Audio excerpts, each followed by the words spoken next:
The sound you just heard wasn't a celebration. It was the starting pistol for the complete and utter demolition of a billionaire's life. At a table overlooking the glittering lights of Manhattan, Julian Croft, a titan of industry, raises a $2,000 bottle of Dom Perignon Rosé to toast his mistress. He whispers promises of a future, a new life, a world built just for them. But what he doesn't know is that miles away, in the cold silence of a lawyer's office, the woman carrying his unborn child has just put her pen down. With a single elegant signature, Eleanor Croft hasn't just filed for divorce. She has activated a hidden clause in their ironclad prenup, a clause he never bothered to read, and in one devastating moment, she has legally seized control of his entire fortune. He's toasting his future, not knowing his past has already consumed it. Julian Croft didn't just live in New York City. He owned a piece of its soul. His company, Croft Enterprises, had its name etched onto skyscrapers that clawed at the clouds. His personal residence was a sprawling penthouse on Fifth Avenue, a glass and steel eyrie with panoramic views of Central Park that made the city look like a jeweled carpet laid out for his pleasure.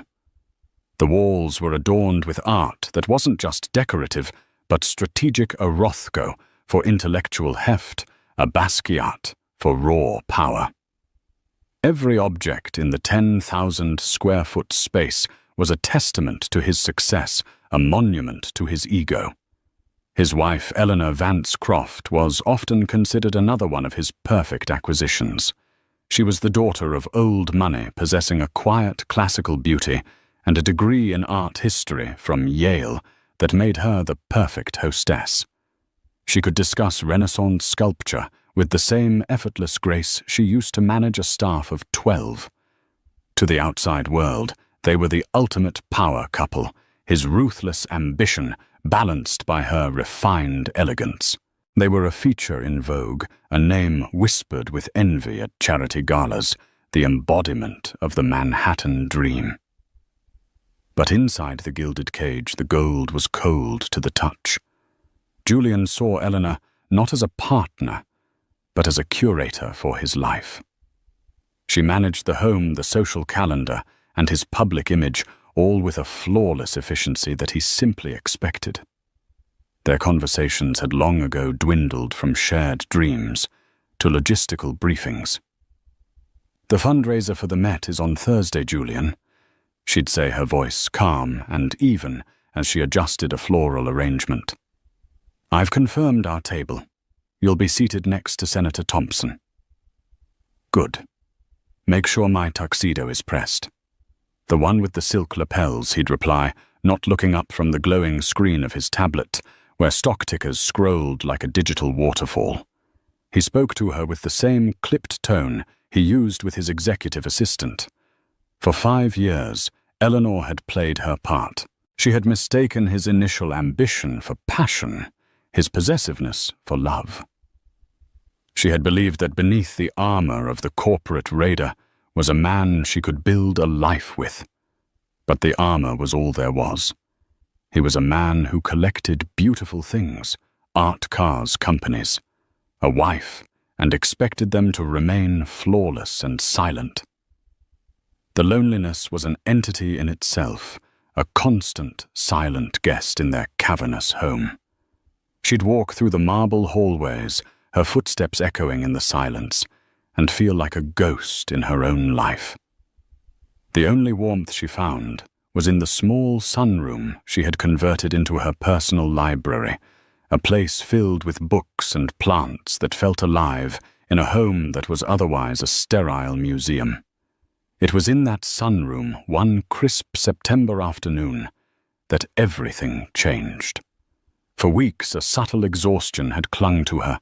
A faint but persistent nausea greeted her each morning. She'd dismissed it as stress, but as she stood watering an orchid, a wave of dizziness so profound washed over her that she had to grip the back of a velvet armchair to steady herself.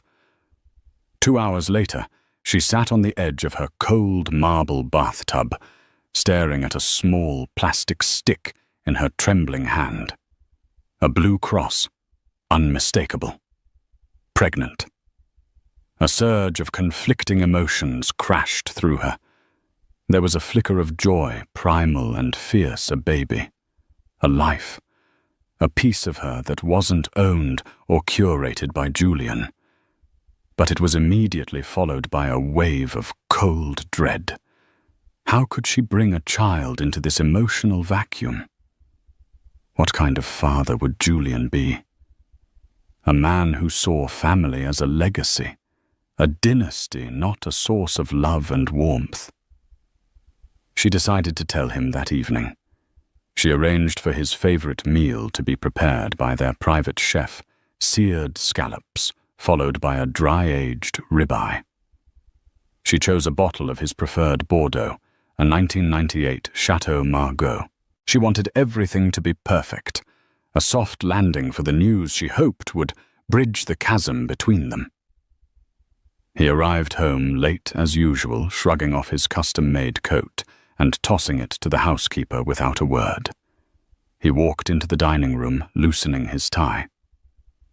"Long day," he grunted, sitting at the head of the long, polished table. "I understand," Eleanor said softly. "I was hoping we could talk. Is it about the gala?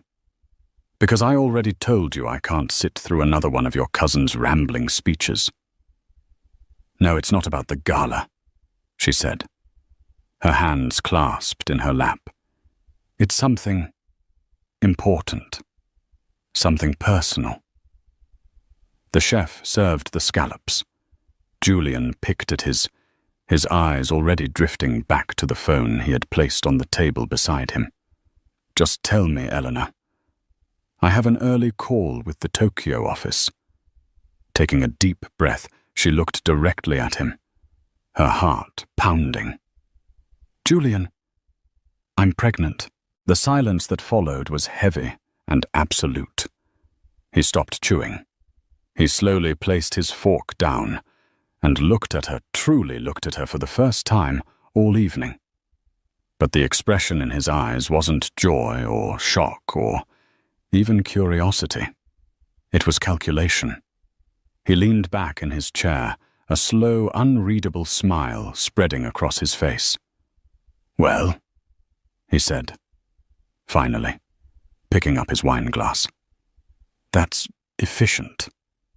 Eleanor stared at him, bewildered. "Efficient?" "Of course," he continued, swirling the deep red liquid. "The air. It secures the Croft legacy. Good timing, actually. We can announce it in the winter issue of Vanity Fair. It's good for the brand." He took a sip of wine, his gaze distant, already planning the press release. He hadn't asked if she was okay. He hadn't asked if she was happy or scared. He hadn't reached for her hand. He had assessed the news as a business transaction, a strategic move that benefited his empire. In that moment, watching him process the creation of their child as a public relations opportunity, the last fragile thread of hope Eleanor had been clinging to, snapped. The love she thought she had for him, the love she had been trying to revive for years, curdled into something else. It was a cold, hard certainty. She was not his wife. She was his asset. And now she was carrying his most valuable asset yet. The gilded cage had just become a nursery, and she knew with terrifying clarity that she had to find a way out. Not just for herself, but for the tiny, innocent life growing inside her. Julian Croft's affair began, as many do not, with a thunderclap of passion, but with the quiet hum of mutual appreciation for beautiful, expensive things. The object of that appreciation was Serafina Monet. She wasn't a vapid model or a wide-eyed young intern. Serafina was a force of nature in her own right, the owner of a chic, minimalist art gallery in Soho called Monet Modern.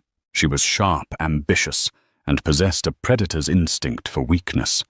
She had dark, expressive eyes, a mane of raven hair. She wore in a deliberately messy style, and a laugh that was low and smoky.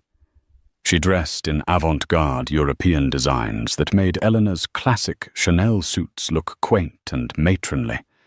Where Eleanor was old money grace, Serafina was new money hunger. She didn't just sell art.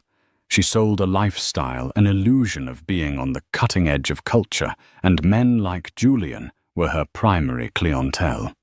They met when Julian was looking to acquire a major piece by a rising German artist. Serafina handled the acquisition. She wasn't just a dealer. She was a connoisseur of men like him. She understood that for Julian, art wasn't about emotion.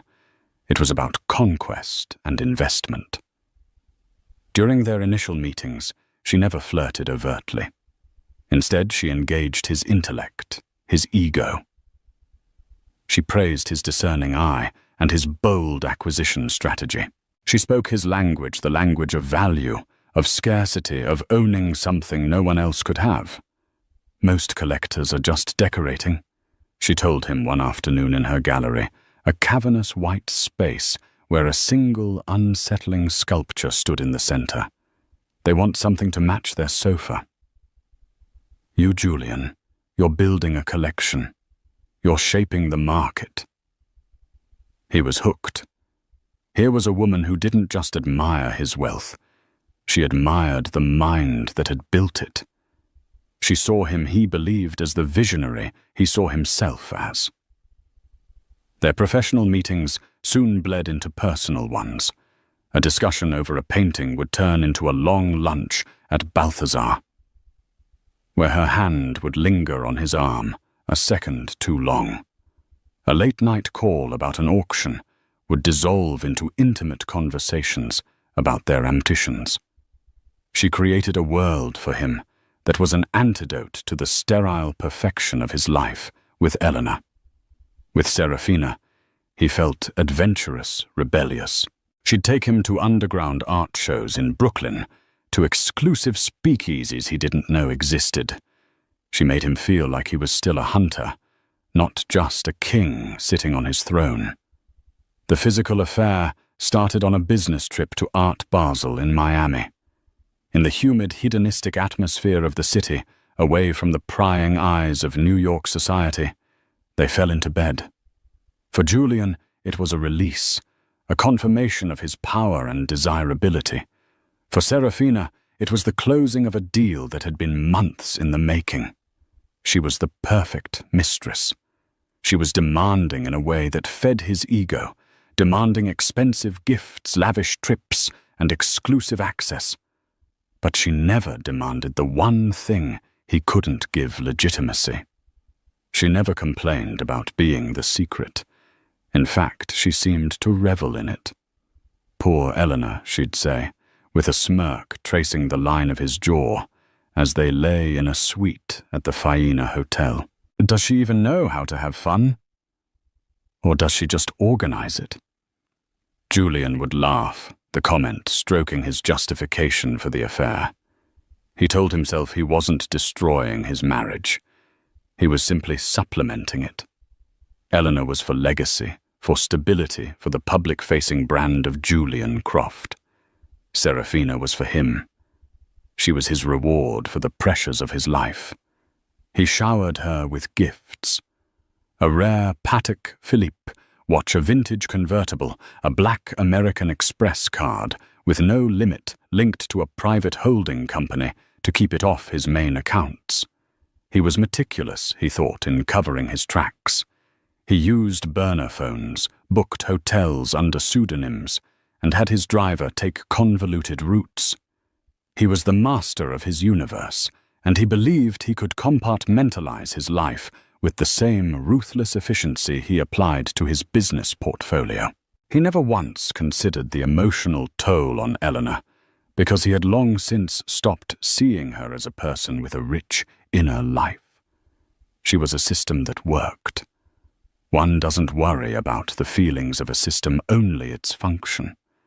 And as long as his home ran smoothly and his public appearances were flawless, he assumed the system was content. The announcement of Eleanor's pregnancy barely registered as a complication to his affair. If anything, it made his compartmentalization feel even more justified. Eleanor was now fulfilling her primary function, producing an heir.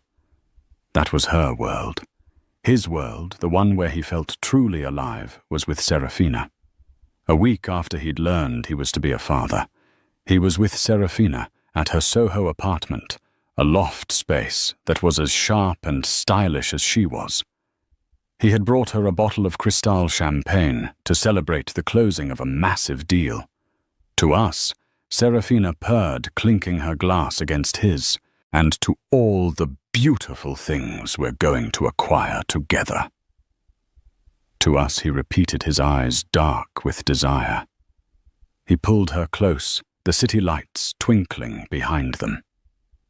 I have a surprise for you.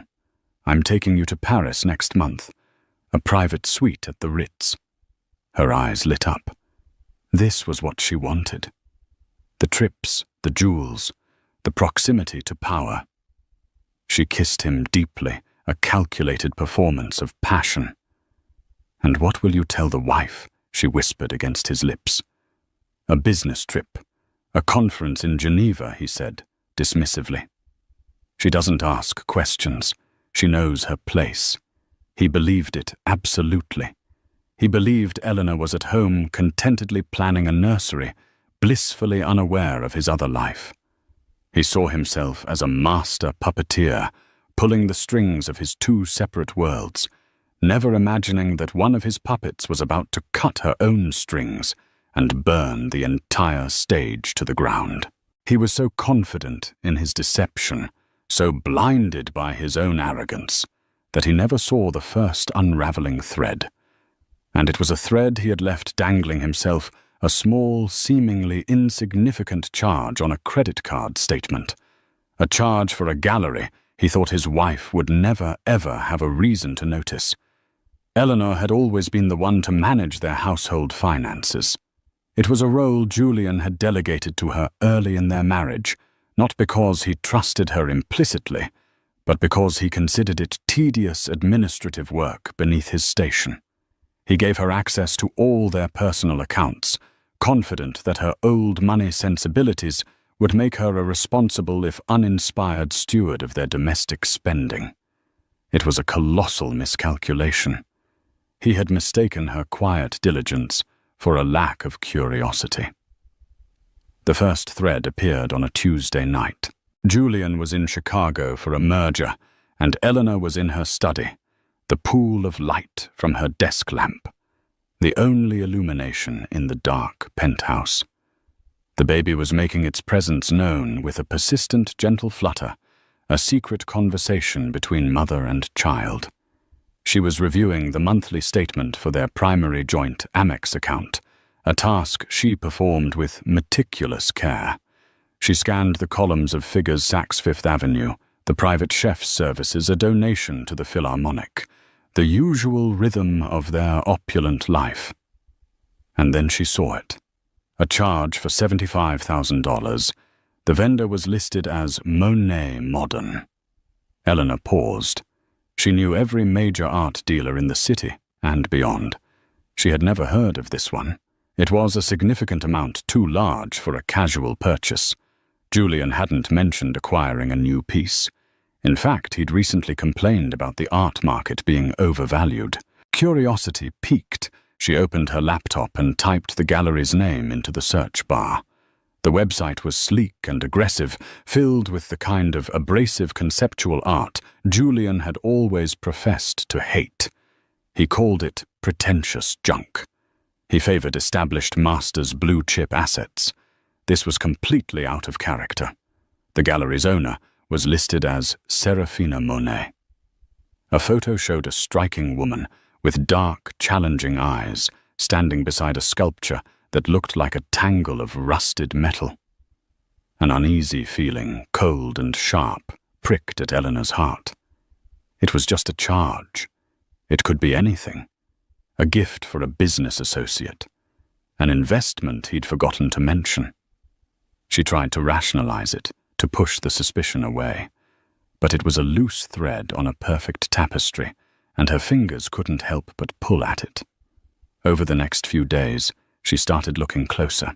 She delved into accounts she hadn't reviewed in years, subsidiary accounts for his private holding companies, ones he used for discrete investments. She had to cross-reference tax IDs and wire transfer codes using the financial acumen her father, a savvy investor himself, had insisted she learn. What she found was a pattern. There wasn't just one charge. There were dozens stretching back over a year. Monthly wire transfers to a private account, all categorized under vague labels like consulting fees or acquisition services. There were charges from high-end jewelers. She'd never shopped at hotel bookings in cities where he had no business meetings, scheduled airline tickets for two that were never for her. And all of it seemed to orbit around one name, Serafina Monet. A charge for a floral arrangement delivered to the gallery's address. A payment to a luxury car service that listed the gallery as a frequent destination. The evidence was piling up each discovery, a small, sharp cut. But it was all circumstantial. Financial data could be explained away. Julian was a master of plausible deniability. She knew she needed something irrefutable. She needed to see it. The decision to hire a private investigator felt like a betrayal of the woman she used to be, the woman who believed in privacy and trust. But that woman was gone, replaced by someone cold and clear-eyed. She found a discreet firm run by a former NYPD detective named Robert Costello, a man with a reputation for being thorough and invisible. She met him in a nondescript coffee shop in the West Village, a world away from her Fifth Avenue life. She was dressed down, wearing sunglasses and a simple trench coat. Mrs. Croft Costello, said his voice a low gravel. He didn't seem impressed by her name. "What can I do for you? I need you to follow my husband," she said, her own voice steady. Surprising herself with its lack of tremor. "I need to know where he goes and who he sees." She handed him a folder containing Julian's schedule for the next 2 weeks. A week later, a plain manila envelope arrived via courier. Eleanor took it into her sunroom, the one place that felt like hers, and sat down, her hands shaking. Inside were a dozen glossy 8x10 photographs. The first few were of Julian entering the Soho gallery, then photos of him and Serafina Monet laughing over lunch at an outdoor cafe, her hand on his, their heads close together in shared intimacy. Another showed them leaving a hotel not in Miami or Chicago, but the Greenwich Hotel, less than 3 miles from their own home. And then the final photograph, the one that shattered everything. It was taken at night through the large window of Serafina's loft apartment. Julian was standing behind her, his arms wrapped around her waist. He was kissing her neck, his eyes closed. Serafina was leaning back against him, a triumphant, possessive smile on her face as she looked at her reflection and, by extension, the camera's lens in the glass. It was a portrait of betrayal, stark and undeniable. Eleanor let the photo slip from her fingers and scatter across the floor. She didn't cry. The pain was too deep, too vast for tears. It was a hollow, echoing chasm that opened up inside her. Every shared memory, every anniversary, every hopeful moment of their 5-year marriage was instantly recontextualized as a lie.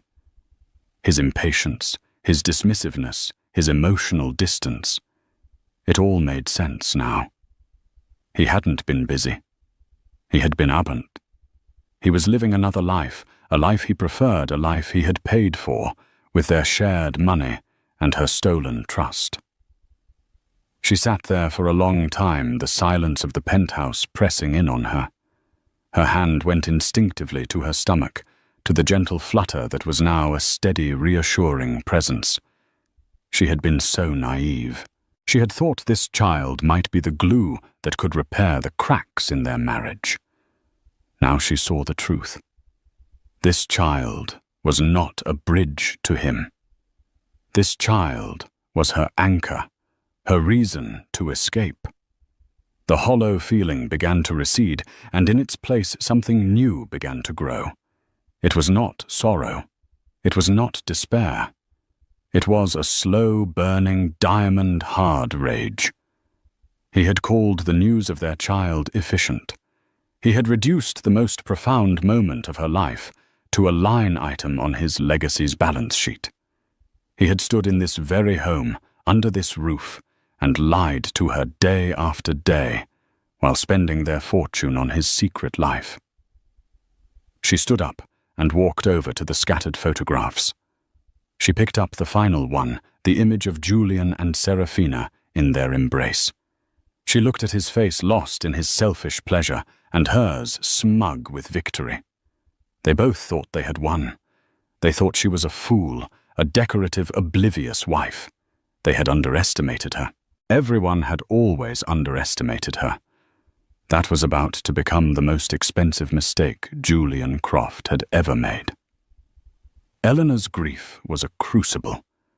It burned away the soft, forgiving parts of her and forged what was left into something sharp and unbreakable. The next morning, she did not confront Julian.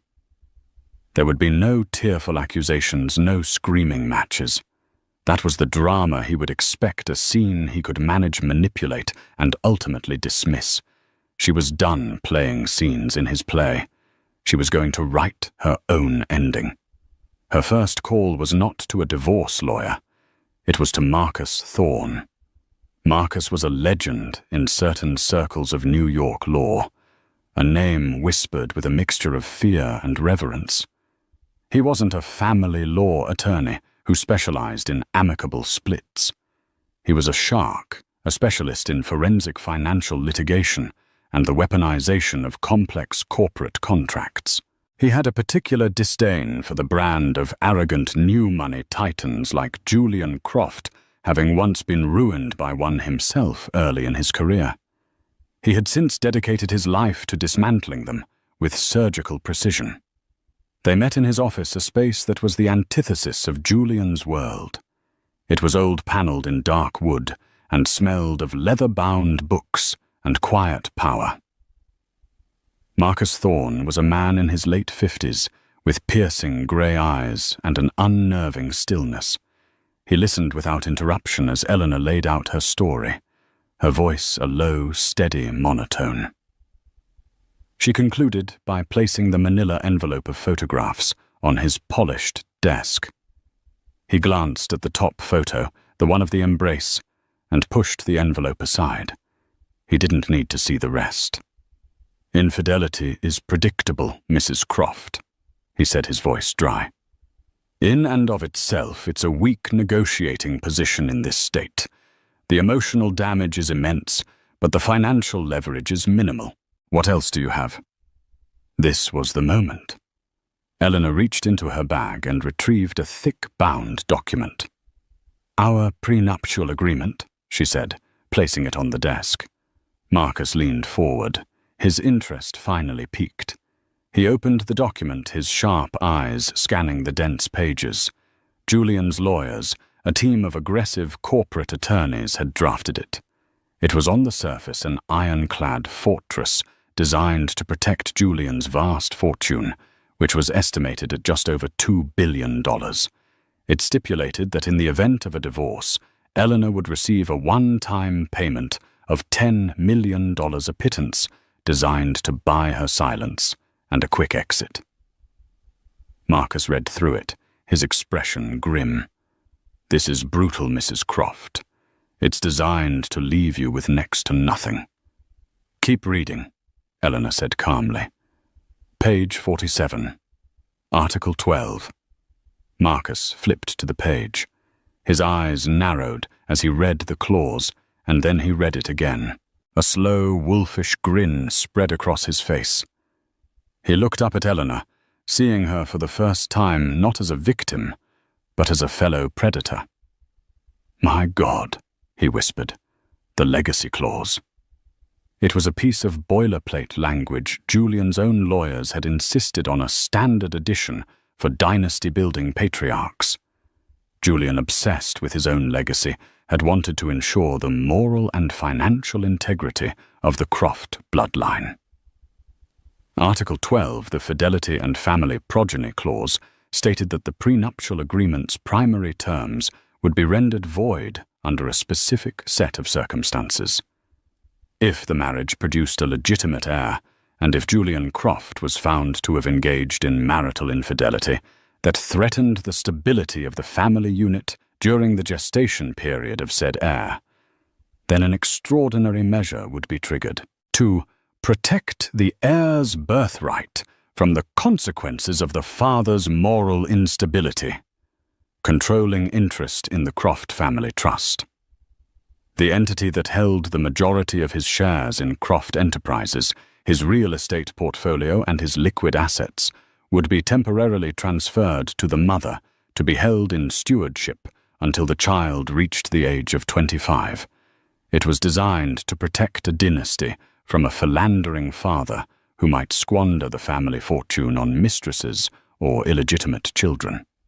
Julian had signed it with an arrogant flourish, so confident in his own infallibility and his ability to deceive that he'd seen it as a testament to his own patriarchal virtue. He never imagined it could be used against him. He saw it as a shield for his heir. He never saw that Eleanor would be the one to wield it as a sword. He signed it. Eleanor said, her voice like ice. He was so proud of it. He called it ensuring the future. "This isn't just a divorce filing, Mrs. Croft," Marcus said, his mind racing, the thrill of the hunt in his eyes. "This is a corporate takeover, a coup d'etat. It's beautiful."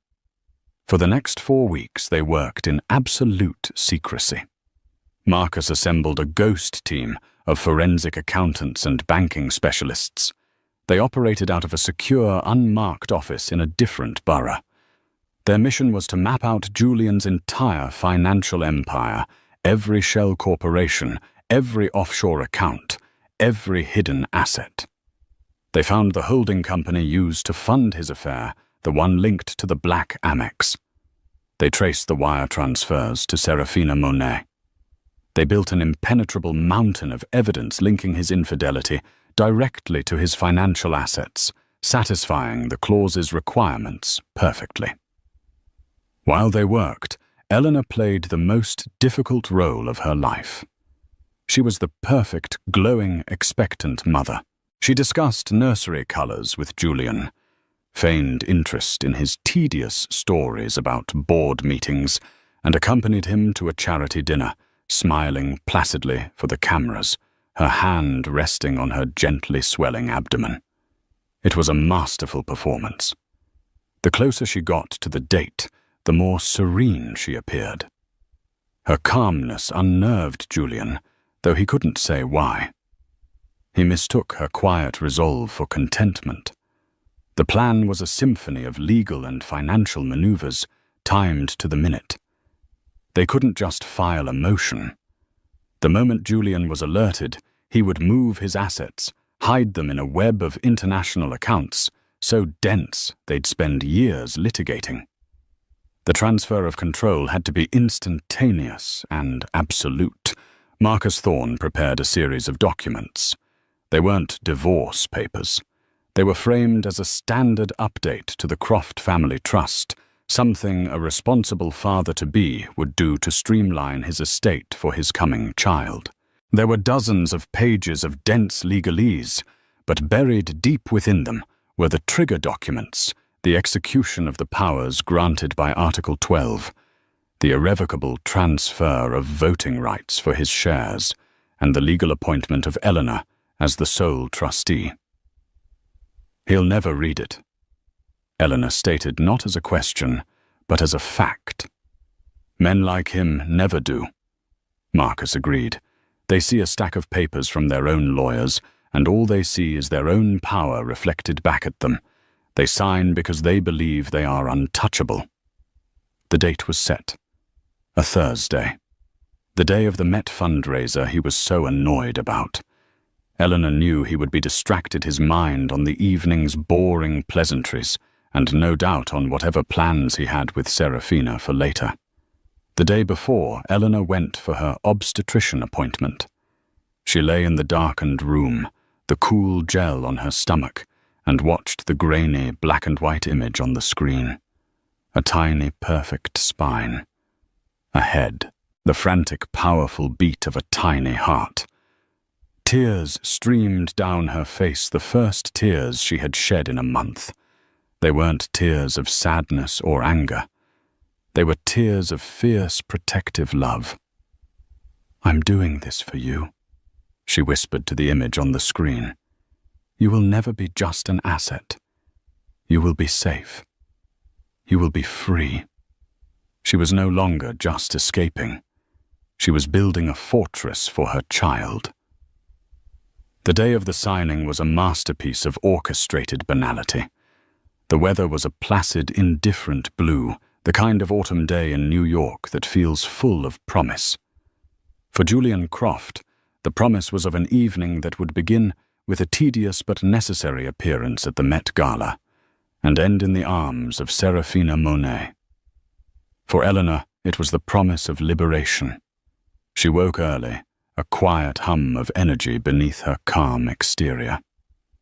She chose her outfit with deliberate care, a simple but elegant cream-colored cashmere dress. It was modest, maternal, and utterly non-threatening.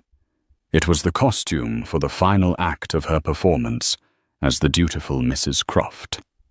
Julian was, as predicted, in a foul mood.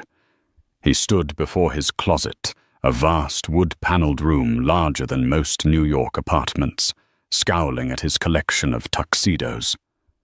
"I hate this event," he grumbled, pulling one out. "All those preening peacocks and stale conversation. It's 4 hours I'll never get back." "It's important for the brand," Julian Eleanor said softly, walking in. "And you look so handsome when you're there." She adjusted the knot on the tie. He hadn't yet put on a small, wifely gesture that seemed to soothe his ego. I suppose he conceded.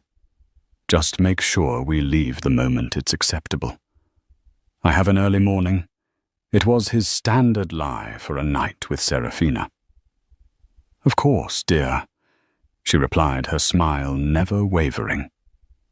Later that afternoon, at precisely 3:00 p.m., Eleanor walked into Julian's home office. It was his sanctuary, a room of dark leather-polished chrome and a singular imposing desk that looked like a slab of black marble.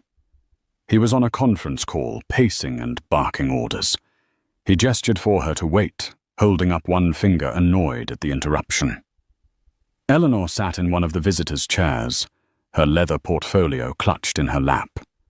She waited patiently for 10 minutes, projecting an aura of someone with nothing more important to do than await her husband's convenience. Inside, her heart hammered against her ribs, a frantic bird beating against the cage of her chest. This was the most critical moment. If he balked, if he decided to read, if even a flicker of suspicion crossed his mind, the entire plan would collapse. Finally, he slammed the phone down. "What is it, Eleanor? I'm swamped." "I'm so sorry to bother you, darling." She began, her voice gentle and apologetic. "It's just, the lawyers sent these over. They said you needed to sign them before the end of the day." She opened her portfolio and laid the thick stack of documents on his desk. On top was a cover letter from the senior partner at his own trusted law firm, a man Julian had on a multi-million-dollar retainer.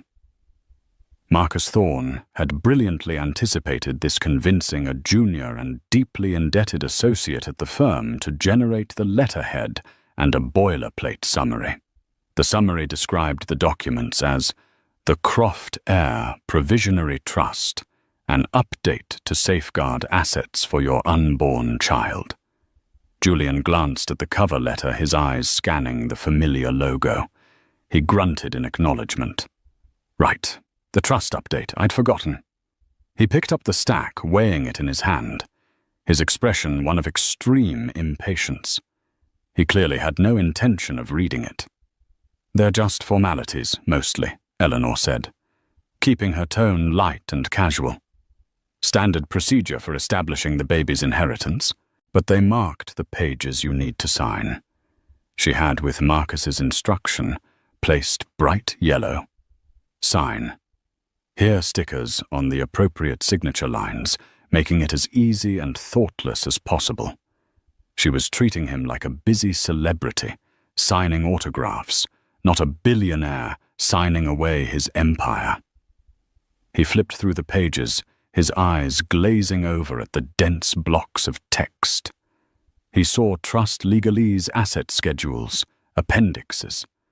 It looked exactly like every other tedious corporate document he signed a dozen times a week. His mind was already elsewhere on the speech he had to avoid at the gala on the reservation he'd made at a private club for him and Serafina at 11 p.m. He reached for his pen, a heavy custom Mont Blanc. Fine. Where do I sign? Eleanor stood and leaned over the desk, her scent a subtle familiar lavender filling the air. She pointed a perfectly manicured finger at the first yellow tab. Here. And here. He signed the first page, his signature, a sharp, arrogant slash of ink. She turned the page for him. And here. He signed again. With each stroke of the pen, a new wire in his vast financial web was severed from him and reconnected to her. The voting rights to his majority, stake in Croft Enterprises, the deeds to their properties in the Hamptons, Aspen, and St. Bart's, the control codes for his primary investment accounts, ///. As he signed the final page, the one that enacted the power of Article 12 and made all the other transfers legally binding and irrevocable, Eleanor felt a profound, dizzying sense of vertigo. It was done. The trap had been sprung. He was still the king, but he was sitting on a throne that no longer belonged to him. He pushed the stack of papers back across the desk towards her. There, all set. Now, if you'll excuse me, I need to prepare for this dreadful party. He stood up already, dismissing the moment the papers and her from his mind. He was completely unaware that he had just executed his own financial demise. Thank you, Julian. Eleanor said, her voice impossibly serene. She gathered the documents, the ink still wet on his signature, and placed them carefully back into her portfolio. I'll have the courier send these back to the lawyers immediately. You go get ready. I'll see you downstairs in an hour. He nodded and walked out of the room without a backward glance. Eleanor stood alone in his office, the portfolio clutched to her chest. She looked around the room at the symbols of his power, the trophies of his conquests. They were hers now. She walked to the floor-to-ceiling window and looked down at the city sprawling below. It was no longer his kingdom that she was a prisoner in. It was her dominion, won not with brute force, but with the quiet, underestimated intelligence of a woman he had never bothered to truly see. A silent, seismic shift had just occurred, and the only person in the world who knew was the one he had wronged the most. The air in the restaurant was thick with the scent of money and ambition. Julian had chosen Aureole, a temple of modern American cuisine in the theater district, for his rendezvous with Serafina. It was a place for celebrating victories, a room where hushed billion-dollar deals were sealed over plates of meticulously crafted food.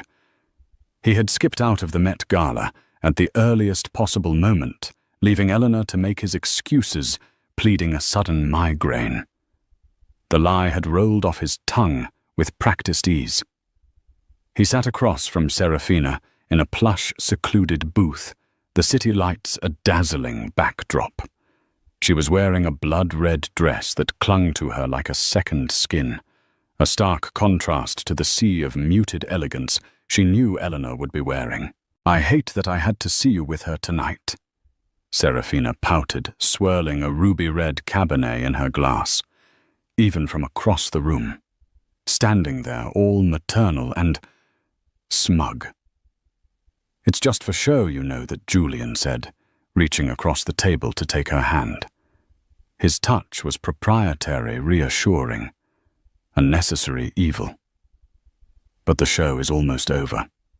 This was the lie he had been telling her for months, the carrot he dangled to ensure her compliance, the promise of a future where Eleanor was a footnote.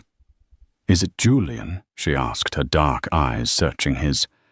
"Because that belly of hers is getting rather prominent," that he said, leaning in and lowering his voice, "is a complication, but it's also an opportunity. It changes the timeline, but the outcome is the same. You and me." To punctuate his promise, he signaled the sommelier.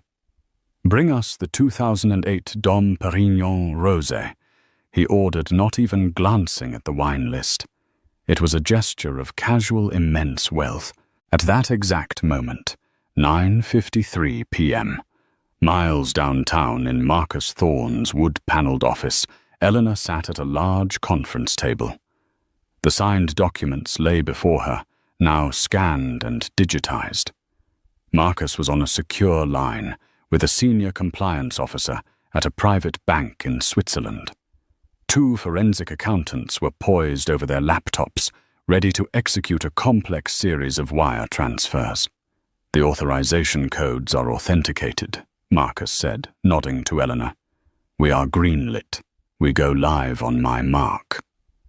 Eleanor took a deep, steadying breath. Her hand rested on her stomach. This was it. The point of no return. "Mark," she said, her voice clear and strong. Back at Aureole, the sommelier arrived with the champagne. The bottle, a pale, shimmering pink, was presented to Julian for his approval. He nodded curtly, and the cork was eased out with a soft, expensive sigh. As the first drops of pink champagne splashed into Serafina's crystal flute, a team of IT specialists contracted by Marcus executed a digital command. Julian Croft's biometric and password credentials for the Croft Enterprises servers were instantly revoked. The digital keys to his own kingdom were now invalid. The sommelier moved to Julian's glass. As the champagne filled it, a second command was executed. The irrevocable transfer of voting control of his majority shares, authorized by his own signature, was filed electronically with the company's board and the SEC. On paper, he was still the CEO. In reality, he was a figurehead who could be removed at any moment by the new majority shareholder, his wife. Julian raised his glass. The champagne fizzed, the tiny bubbles catching the light. He looked at Serafina, a woman he saw as his vibrant, exciting future. "A toast," he said, his voice resonant with self-satisfaction. "To new beginnings, to a future free of tedious obligations. To us." As their glasses clinked a high, clear note in the restaurant's murmur, the final series of transfers began. Liquid assets, hundreds of millions of dollars in cash stocks and bonds, were moved from accounts controlled by Julian into new trust accounts controlled solely by Eleanor. The titles for the properties were legally transferred. The credit lines he used to fund his lavish lifestyle, including the black Amex in Serafina's wallet, were frozen pending review by the new account controller. He took a long, satisfying sip of the champagne. It was crisp, complex, with notes of strawberry and smoke. It tasted to him like victory. He was a master of the universe, celebrating another successful manipulation, another perfectly managed duality. He was toasting his own brilliance, his power, his ability to have everything he wanted. He had no idea he was drinking to his own ruin. He was celebrating at his own wake, and didn't even know he was the corpse, while he savored the taste of expensive wine and the company of his mistress. The empire he had built. The fortune that defined him was being systematically and legally dismantled in complete silence. The entire structure of his life had been demolished, and he was sitting in the rubble, admiring the view, completely oblivious to the fact that nothing he was looking at belonged to him anymore. The toast was a perfect final monument to his own spectacular arrogance. The first tremor of Julian's collapsed world came not as a roar, but as a whisper of digital embarrassment. After the lavish dinner, after more champagne and whispered promises, he reached for his wallet to pay the bill. He handed the waiter his personal Centurion card, the legendary black card that was his ultimate symbol of unlimited power. A few moments later, the waiter returned his expression, a careful mask of professional apology. "I'm very sorry, Mr. Croft. The card has been declined." Julian stared at him. "That's impossible." "Run it again." "We have, sir, 3 times. Perhaps there is another card you'd like to use." A flush of irritation crept up Julian's neck. He pulled out a platinum visa from another bank. "Try this one." The waiter returned again, his face even more pained. "My apologies, sir. This one as well." Serafina watched, her smile tightening. The glamour of the evening was evaporating under the harsh fluorescent light of a financial problem. Julian, flustered and furious, pulled out his phone to call the bank's private concierge line. He was put on hold. The triumphant master of the universe was now listening to tinny hold music like any other mortal. Finally, a nervous-sounding junior agent came on the line. "Mr. Croft." "Yes, I see the issue. There appears to be a hold on all your personal accounts. A directive was issued from the primary trustee." "I am the primary trustee," Julian hissed into the phone. "Our records show a change in trustee status, effective as of 9:53 p.m. this evening, sir. The new primary trustee is listed as Eleanor Vance Croft." The name hit him like a physical blow. It made no sense. It was a mistake, a clerical error. He ended the call, threw enough cash on the table to cover the bill, one of the few times he'd carried that much, and stormed out of the restaurant, Serafina trailing behind him, her expression now one of cold assessment. "What was that about Julian?" she asked as they stood on the curb, the city air suddenly chilly. "It's nothing. A bank error," he snapped, trying to access his Croft Enterprises corporate account on his phone to summon his driver. Access denied. He tried again. Invalid credentials. Panic, an emotion he hadn't felt since he was a young man clawing his way up, began to snake its way into his gut. He hailed a common yellow cab, a humiliation in itself. During the tense, silent ride to Fifth Avenue, he frantically tried to call his CFO, his lawyer, anyone. All his calls went straight to voicemail. It was as if he had been digitally excommunicated from his own life. When the cab pulled up to his building, the final devastating blow landed. He strode towards the grand entrance, but the doorman, a man who had greeted him by name for years, stepped forward to block his path, his face a picture of misery. "I'm sorry, Mr. Croft. I can't let you up." "What the hell are you talking about, Michael? I live here. My instructions are clear, sir. From the new primary leaseholder. Mrs. Croft, You're no longer listed as a resident. This was it. The moment the fog of denial was blasted away by the brutal light of reality. This wasn't an error. This was an attack. This was a coup.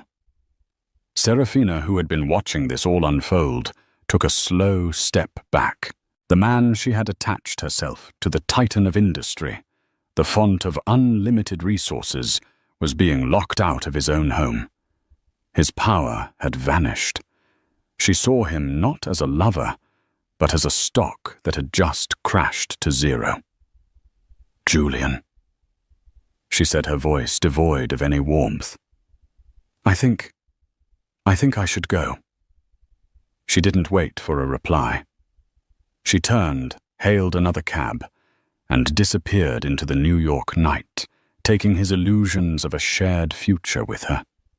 Julian was left alone on the sidewalk, the city lights that once seemed to celebrate him, now mocking his powerlessness. Humiliated and enraged, he finally got a text message. It was from a number he didn't recognize.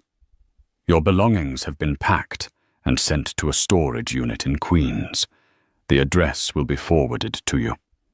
Here is the number for a hotel I've booked for you for the next week. After that, you are on your own. A letter is waiting for you with the concierge. E." He stumbled into the lobby where the concierge silently handed him a thick cream-colored envelope bearing the elegant VC monogram. He tore it open. Inset in Eleanor's perfect looping script was a multi-page letter. It was not emotional or angry. It was a calm, detailed, and devastating summary of his ruin. It outlined his infidelity, referencing dates and locations from the private investigator's report. It explained in clear, simple terms the function of Article 12 of their prenuptial agreement, the clause he had never bothered to read.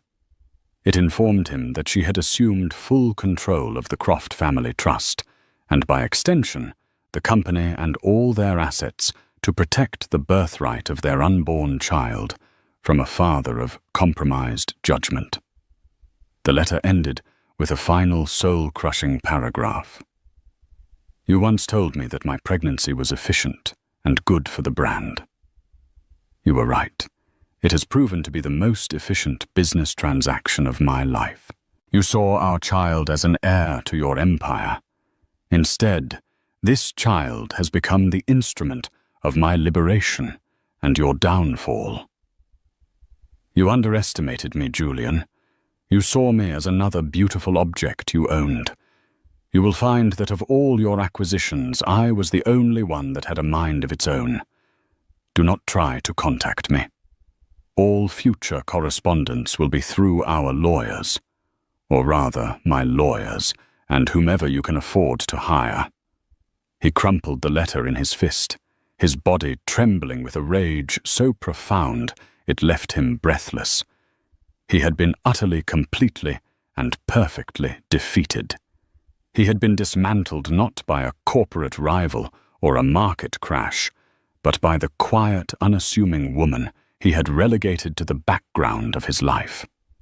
She had used his own arrogance, his own legal documents, and his own child against him in a maneuver so brilliant and ruthless it was something he would have admired in an enemy.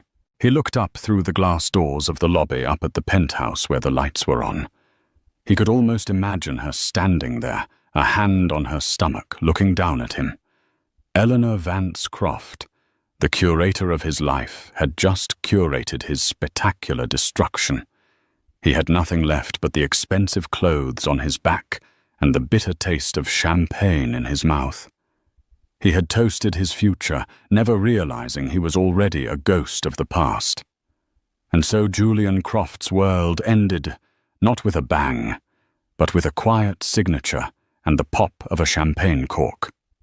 It's a chilling reminder that the greatest threats often come not from our declared enemies, but from the people we underestimate the most. Eleanor's story is one of incredible strength, a transformation from a silent partner into the architect of her own justice. It leaves us with a powerful question. Is this a story of cold-hearted revenge? Or is it a story of radical self-preservation?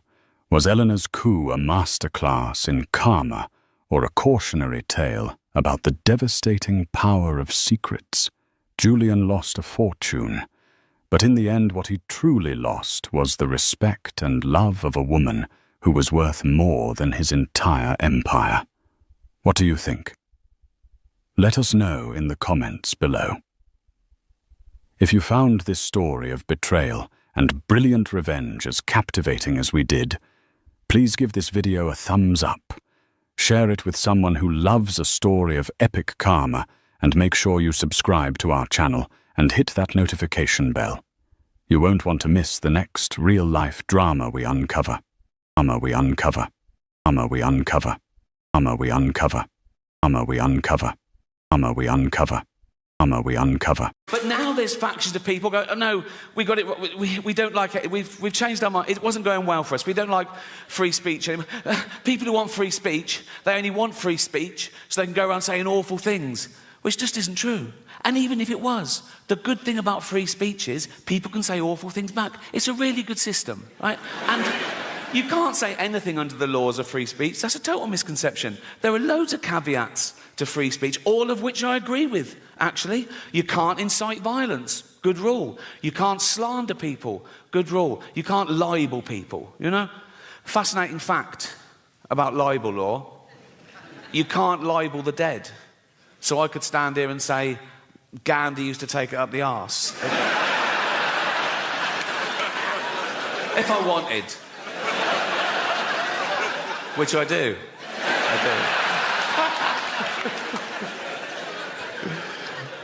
But free speech is the most important human right there is. It's the right from which all other rights come. Without free speech, you couldn't have human rights, you know, and we've got free speech, in theory, in this country, for a little while longer. We can criticise the government, we can criticise the police, but we should give props to a country that allows us to do that, because we're the envy of some countries. In some countries, you criticise the police, you get beaten up, or worse. You criticise the government, you can be thrown in jail for life, you know. So they flee their oppression, quite rightly. You know, so would you. They flee their oppression, and they come here, they go, we want to come to England. We go, why? They go, free speech. We go, come on in, welcome. What are you going to do now? We're going to go on a march. What are you going to say? How shit England is. Cheers. Thank you. Thank you. That is their right. Have a great show, and I left. And as I was leaving, I saw one of the other lawyers lean in and show this head lawyer his iPhone, and the head lawyer went, oh yeah. He went, oh sorry Ricky, can you come back a minute? Right, so I'm there, I went, yeah. So he had the phone there. They'd looked up the word minge. I thought I'd gotten away with it, right? So it's now like I'm getting told off. And the head lawyer said, now it says here that the word minge is a derogatory term for female genitalia. I went, well, yeah, it's a slang word for vagina in England. You don't even use it here, do you? He went, no, we don't, but we go around the world, and with due diligence, now we know it's derogatory, we'll have to bleep that word live. I went, don't bleep the word, like, because people at home won't know what I've said. It'll ruin I said, it's literally the punchline. He said, if it's derogatory, I have to... I said, well, what word could I use that you wouldn't bleep? And he went, well, you could say vagina. I went, I'm not saying vagina, right? Nothing funny about it. It's so clinical. I was thinking, Judy Dench at home going, why is he talking about my actual vagina, right? I said, minge isn't like that. It's like, it's not so specific, because vagina's so... Where's your vagina? There, right? Where's your minge? There. It's like... Then one of the younger lawyers went, what about box? I went, I'm not fucking saying box, mate, right? So imagine looking at your own box, right? I said, minge is perfect. I said, people won't know what... If they're American, they won't know it. I said, it's not offensive. It's like... I said, kids use the word in England. Right? They weren't having it. So I said, what about flange? Right? So they looked up the word flange, right? And he went, well, that'd just be confusing, because in America, a flange is a part of a sink unit. I went, oh, well, I said, please let me say minge and don't bleep it. I was really rooting for minge. Right? It was like 12 Angry Men. I go, no one's leaving till I can say minge. Right? And after about 10 minutes, I wore them down. Whatever, so that won't work. So I was going, please. I said, I'll write them. You won't get any complaints and all this sort of. And eventually, the head lawyer went, okay, you can say minge. I went, and you won't bleep it. He went, no, we won't bleep it. I went, you promise? He went, yes. And I left. I knew they would. And they fucking did, right? So, when I said minge, I pointed.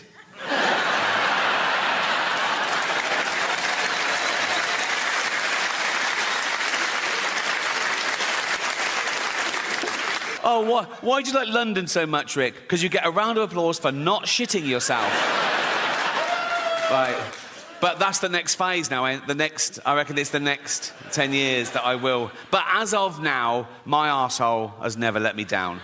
Very underrated, the human arsehole. Everyone goes, oh, the human brain, the greatest computer known to man. All the human liver can regenerate itself. Your arsehole is working 24/7. Even when you're asleep, it's like that. You're not coming out. You're not coming out. You're not coming out. Nope. You're not coming out. And you're not coming in.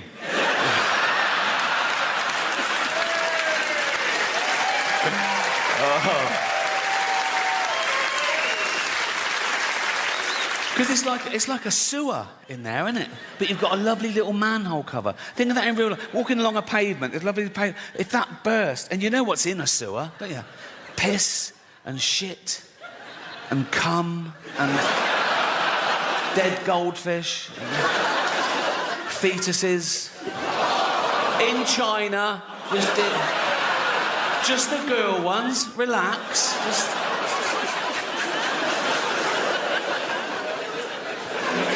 I'm at that age now as well, because I'm in entertainment. People say, oh, you can have a facelift. I go, no. Have you seen facelifts? They're still just that. Like that. You know what I mean? You go to the doctor, and the doctor goes, do you want to look old or Chinese?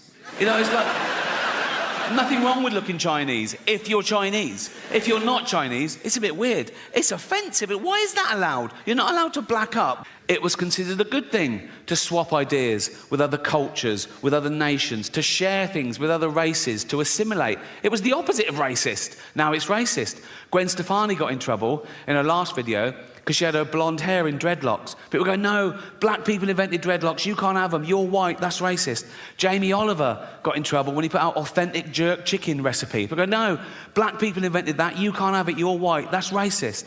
Now, black people, they use the N-word, don't they? We invented that.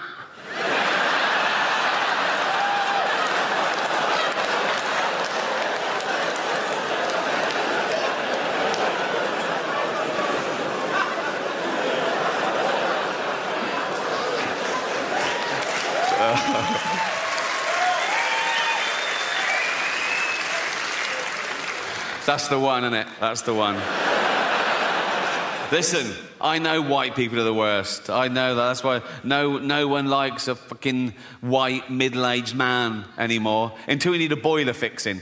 Then it's get the bald bloke round now. Critical race theory, have you heard of that? Being taught in schools now, particularly in trendy areas like LA, right? Just like 5-year-old kids and 6-year-old kids. If you haven't heard it, in a nutshell, critical race theory says that all white people are racist. So that we're born racist and we continue to be racist because we're affording the privilege of a racist society set up by our forefathers, okay? So basically, all white people are racist and there's nothing we can do about it, which is a relief.